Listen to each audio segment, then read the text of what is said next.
REmusic.com. Now they find out what people like to hear. Even Christian stuff that's not their conviction. They write like, yeah, because you need Jesus, like, but that ain't even your real conviction, because outside the mic, that's not what you believe. Hey, what's up, y'all? It's your boy G Wade. I'm sitting right here with my boys and them, Ambassador from the Cross Movement, and my man, The Truth, doing what he do, representing.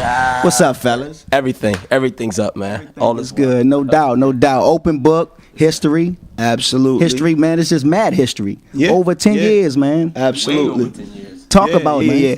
Well, now, I mean, like you said, it's history. 10 years, we coming in for a landing. No doubt. You know what I mean? Just knowing that God is just resurrecting and or just fanning the flame other passions that take us sort of in different directions. So we feel like we made our contribution as a corporate entity, and now we just going to splinter off. Some of us will probably still do some solo stuff, and then we'll just follow our passions. Well, you're going to mention solo, so will we expect a solo, or can we expect a solo from Ambassador? Expect it. Absolutely. No July, doubt. baby. That's what's up? Yeah. Title? Still working on the I'm title working between a couple, so That's keep that what's under up. wraps. Coming soon. So, I mean, since you kind of stepping away, or not necessarily stepping away from the group Cross Movement, but kind of stepping in another direction, so to speak. Speak on the history of the group. You know what I'm saying? Not so much, the trials, tribulations history, but just being a part of that unit that's been so successful for over 10 years and has made a major impact in gospel hip hop. Well, if I relegate the story minus the trials and tribs, there's no story. Right. Now that makes the story, right? In a nutshell, CM's story is dudes hungry to see Christ and his lordship manifest itself in their chief passion at the time, which was hip hop culture. Yes. All of us was so defined or marked by the impact of hip hop on our age group in the hood that we wouldn't have an identity if you took hip hop out. I was like, man, how do you even explain me without hip hop? Right. And then it was like, but where's Jesus at? Okay, well, maybe I have to be the first of its kind. We have to be a pioneering group. Now we didn't know that we were in that pursuit. We would run into tons of others who were doing the same thing.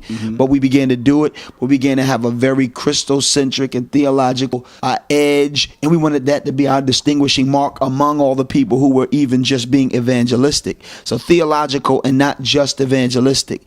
And God ended up honoring that. People began to gravitate toward that, and we spent 10 years doing that and seeing others do that. No doubt, man. Yeah. Epiphany Church. Yeah. That's the new chapter, man. Yeah. We talk about open books, and there's different chapters. The discipleship that was going on through hip hop to the hip hop community eventually would give way to wanting to see. People start gravitating toward the aspect that they like of what you do. Yeah. And that is the performance side. But that'll get frustrating after a while, because as just a Christian first, you want people to gravitate toward that which unifies all God's people for all time. For all time, and that's, no doubt. God unifies us. Like, he allows our diversity, but where he unifies us is in his church. Right. His church. Locally, we are a local, visible, observable manifestation of what we are universally and invisibly. So sooner or later, I was like, I didn't have enough people liking the other aspects of the faith. You know what I'm saying? What about the disciplines? Right. What about the other means of grace? Yeah, but yo, spit that. Yeah, but I'm recording too. Yeah, but when the next concert? Yeah. So eventually you want to see somebody formed after the likeness of just believers, not just hip hop lovers who get credit for being comprehensive when really they're not. Right. So we ended up planting a church in Philadelphia that would not exclude our type, but it wouldn't just be our type. Right. So if you come, it's not hip hop church, it's a church. But a lot of hip hoppers find their way there. Right. Yeah. So they can identify what, being from the culture. They can Absolutely. identify, and the way that you drop the word, the way that you portray the word, the way that you spit it, it's relatable. Yeah. You can't walk away like,